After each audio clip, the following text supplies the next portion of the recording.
Welcome to the Singapore Management University podcast series, where we feature the latest insights and perspectives from our faculty. The SMU Analytics for Business, Consumer and Social Insight Area of Excellence explores practical and smarter ways to make sense of data at scale and to leverage data analytics for improved decision-making, planning and resource allocation.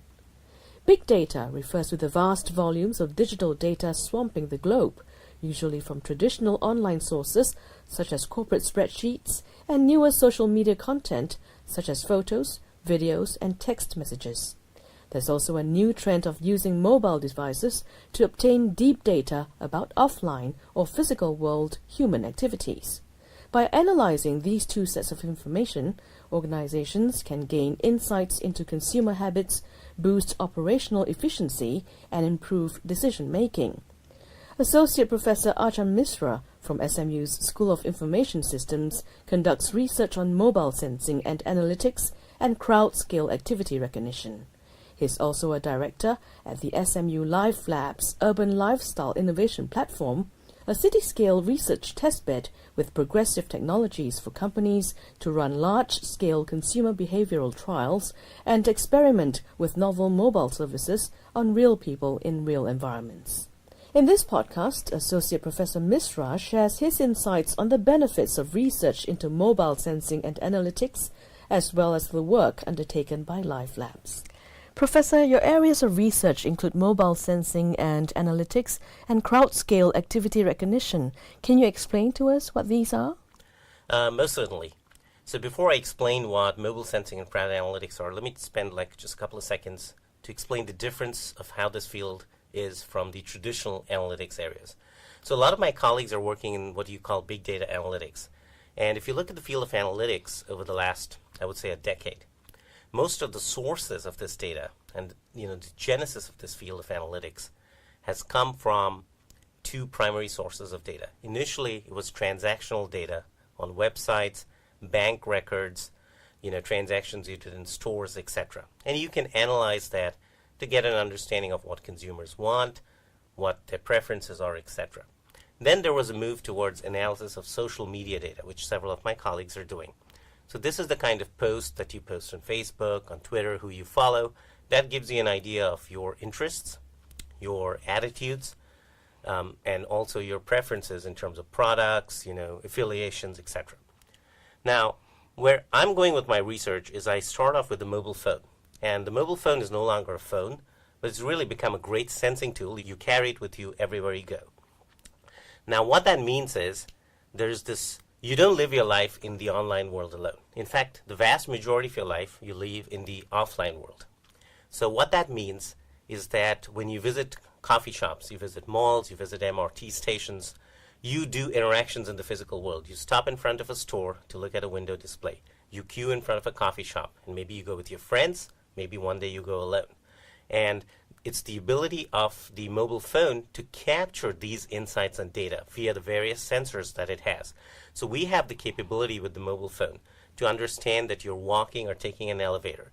We have the capability to understand you're queuing alone or in a group of people. We have the capability to understand that you paused in front of a certain store window display, and therefore we have an ability to divine what interests you might be having at that particular time. So this is the broad field of mobile analytics, and you mentioned about crowd-scale activity recognition. So a lot of the technical research, how do we make sure that you're standing or walking? So in the lab, the classical setting is we collect data from you individually, and then we build a model. And that system works in sort of a proof of concept way. But when we have to deploy these things on tens of thousands or hundreds of thousands of consumers, we really don't have the ability to bring everybody in and build a model just for them. So crowd-scale activity recognition is a way that says we understand there are differences in the way you walk and the way I walk, but can we sort of cross-fertilize models from one person to another? So we can take a few selected set of people and build models, but then sort of expand and adapt those models to the diversity of behavior exhibited by large groups of people. So those are my focus areas of my research. But how do they benefit businesses and the man in the street? The benefits, I would say, are manifold. So I'm going to break it up into two parts. So think of it in terms of the businesses. So the examples I told you, there are benefits to retailers, to merchants, to better understanding consumers. So I will make the following claim, that everything we're doing, the most precious commodity of resources these days is human attention. So what technology is doing, you're inundated by data all around. It's helping you focus on what's important. So if you think of it from a retailer's point of view, they can send you thousands of coupons and thousands of ads. But if they know that you are standing in front of a store and looking at a pair of khakis, then that's a much better indicator that that's what they should be sending to you. So it's helping retailers better engage with consumers. Now, let's take the other example. You're standing in front of a coffee shop and the queue is very long, so there's a good chance you'll get frustrated. Now, that is an excellent opportunity for the retailer to placate you by actually sending you a discount or a little incentive at that point, saying, sorry for the long wait today, but here's 5% off your latte. Now, it's a way for retailers to increase customer satisfaction and customer interaction. Now, on the other hand, on the consumer side, what is the benefit to you? You have all these ads, all these coupons in various places, but if a system is better able to understand what you're doing, it'll be able to give you better recommendations as well. It can tell you that that place is crowded. You want a quiet place to sit down with your friends, so it'll tell you that's not the place to go. I would recommend another alternative coffee shop which may be across the street. So again, it is helping by better understanding of your activities and preferences. It's enabling you to focus and lead your life more effectively. Now let's talk about Life Labs. Projects undertaken by Life Labs involve the deployment of test beds at multiple locations. Can you tell us more on where these test beds are conducted and why? First, I will have to describe the Life Labs project itself because it's one of the major research centers at SMU. And this is a center that's sort of jointly directed by my colleague, Professor Rajesh Balan, and myself.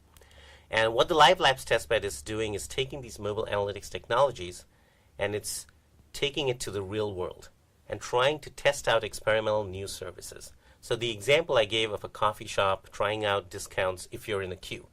Now we can test these in the lab, but let's see what happens with real consumers in real coffee shops. And that's the kind of experimental analysis and study of consumer behavior that Live Labs enables us to do. Now, there are many venues in Singapore that we're sort of exploring and actively engaged in. So we have a full-fledged Live Lab system working at SMU. We have thousands of our students who are participants in this testbed right now.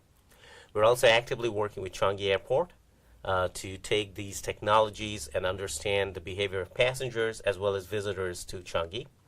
We have multiple collaborations in the pipeline with various shopping mall operators in Singapore as well as big entertainment, leisure convention venues. And eventually we also have the plans to go and deploy this at Sentosa, which is sort of a leisure resort here in Singapore. And the best way I would describe this is we're progressively going to expand our footprint to various large urban public venues. These could be stadiums, these could be sports centers, these could be train stations, etc. But these are some of the tangible partners that I talked about. Now, in terms of the overall research, both within Live Labs and even beyond it, we're very fortunate to be collaborating with some very interesting global technology partners. So one example of that, I would say, is IBM Research. We're collaborating with IBM Research to figure out what we call understanding shopping intentions of shoppers in retail stores. So again, going back to the mobile sensing and analytics capability, we have the capabilities under investigation right now where we say, you're in a store, you tried on a pair of shoes, you lingered in front, you picked out a piece of clothing. We can capture those insights. We can see how long you lingered in a particular aisle and then get a better sense of certain questions. Are you really there to shop? Are you just there to browse? Are you confused about what brand to buy? So if we can have this understanding, then the store assistants, the shopping assistants, can engage you better and give you an increased customer satisfaction.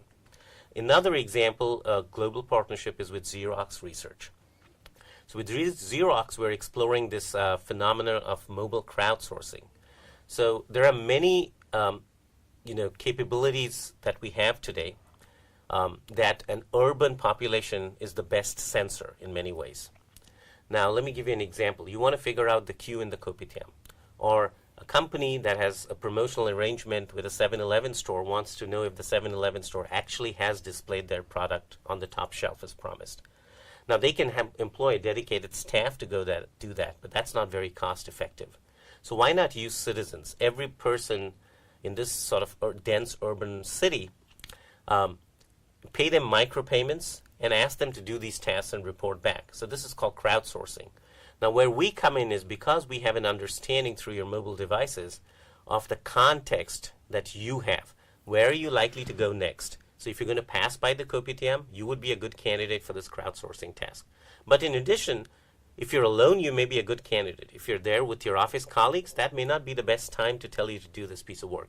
So it's all this deeper understanding that we have that enables us to explore these novel forms of crowdsourcing with Xerox. Listening to you, if companies are able to harness this technology through mobile phones to capture and observe the behavior of consumers, wouldn't individual privacy be an area of concern? Oh, most definitely it would. And this is an area that we take very seriously, both in research and in practice.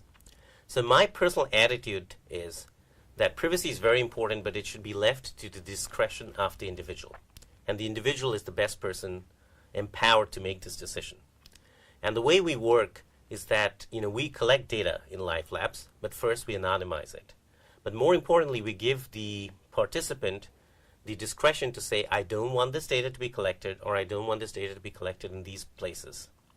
And this is how I would be willing to let it be used, and this is how I would not let it be used.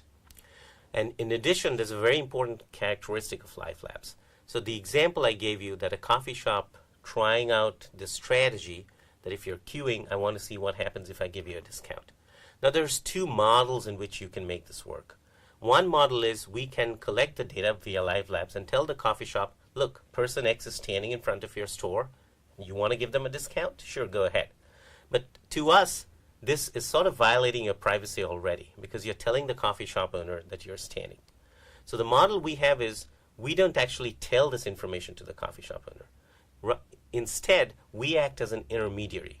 We let the coffee shop owner specify their intervention to our platform, and we deliver it to our participants, and we tell you the end result. So we'll tell you, out of the 20, 40-year-old males who got this discount, only 10 of them took this discount. So we're not revealing the individual identity. Rather, we're giving you the aggregated result of how different demographic segments have reacted to this particular intervention or promotion. Professor, SMU places an emphasis on generating multidisciplinary research. How does Life Labs collaborate with the various schools in SMU? I'll answer that again in two halves. So interdisciplinary research doesn't always have to be with other schools. First, within even the clusters in our school, we're doing a fair amount of interdisciplinary research. So a couple of quick examples of that. So I mentioned about the Xerox project and that we're trying to recommend tasks to you. So that is something I'm doing with several of my colleagues in the decision analytics cluster we have. My role is to give you a better understanding of the consumer, what they're doing, are they alone, where are they likely to go next. But you have thousands of tasks and tens of thousands of individuals. Who should you assign which task? That is a decision optimization problem that I investigate jointly with my colleagues. Now, similarly, we talked about better understanding of consumers in public spaces, and I talked about the social media feeds, Twitter, Facebook, etc. So we can actually combine these two to have a better understanding of what people are doing. So are people in a queue expressing frustration about a product? So that's the kind of work I do with my colleagues in our data mining and analytics cluster as well. So there's interdisciplinary research going on even within the school. Now, outside the school, there are two specific schools that we have sort of strong collaboration with. We're actively looking with partners in our business school, especially in the marketing discipline, people who want to understand the effects of these promotions and interventions. So a very specific example I can give you, we did with partners from Carnegie Mellon University as well. So we actually ran a promotional study on the Subway sandwich shop that we had. And we were able to capture and understand the effects of promotions and when they were effective to people. And was it a function of how far they were from the shop? Was it a function of how many people there were in the group, etc.? So we're already sort of working with our schools and universities worldwide in, I would call, the business and marketing area. The last area I would point out is in the School of Social Sciences. So several of my colleagues are actually working with colleagues in social sciences and in organizational behavior in the business school to figure out what causes us stress. Now, it's a very stressful society we live in. So we are actually able to capture, not just the markers of stress, but also understand the context. So you said you got stressed. Is it because you were in a crowded place? Did you have to stand in the bus when coming in today? Is it because you had to wait in line in a coffee shop? So we can tease out these underlying physical contributors of stress. And this is immensely interesting to our sort of sociology and psychology partners to understand sort of the urban landscape of people's minds.